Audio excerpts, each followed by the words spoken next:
Hello everybody, we will talk about minor 7th chord extensions today. So just like the major 7th chord extensions, a minor 7th chord needs to be somewhat stable because it is an arrival chord.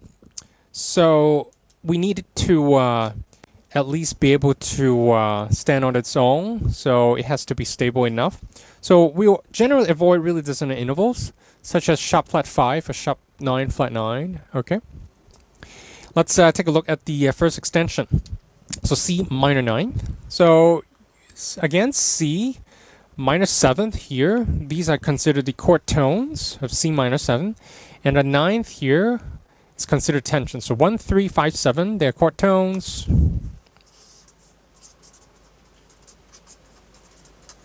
And we're adding a tension by going up another third.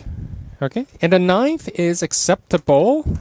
It's if you lower it to the major second, it's a whole step above the root. It has some clash, but if you raise that, it's really nice. So it adds a little bit of a jazzy sound. It makes the chord sound really cool. All right. So that's your minor 9th sound. The most important thing here is how does it sound to your ear? If your ear says, hey, it's cool, then I think that's cool, okay? But of course, we're basing this on sound theoretical ground. Okay, so minor 9th is the first extension that you should know. Okay, so C minor 7 plus a 9th. Okay, another one, C minor 11th. So this time it has a slightly different situation than the major version. So you see we have the flat 3 here. When we add the 11th to the chord, we don't have to raise the 11th this time because the third is actually lower to the flat 3. So 1 flat 3, 5 flat 7, plus the 9th plus 11th. Again, these 4 guys are chord tones. And this time we don't have that clash because we have a flat 3. So let's take a listen. So you have C, E, G, and then you have B flat, you have D, and then you have that F. So that's your minor 11 chord, very nice. So actually this is a there's a B flat major chord here. Sorry.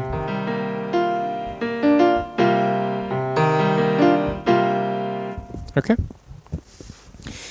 Okay, finally, you have the C minor 13. So when I was just learning music theory, learning about the 13 chord, for a while I thought the 13 should be a minor 13, but I was wrong. So it has to be a major 13 for the very simple reason that if you were using a flat 13, it would cause a clash. And so that's not a very dissonant interval. So if you take a listen, so 1 flat 3, 5th, flat 7, and then you should have a D, F, A.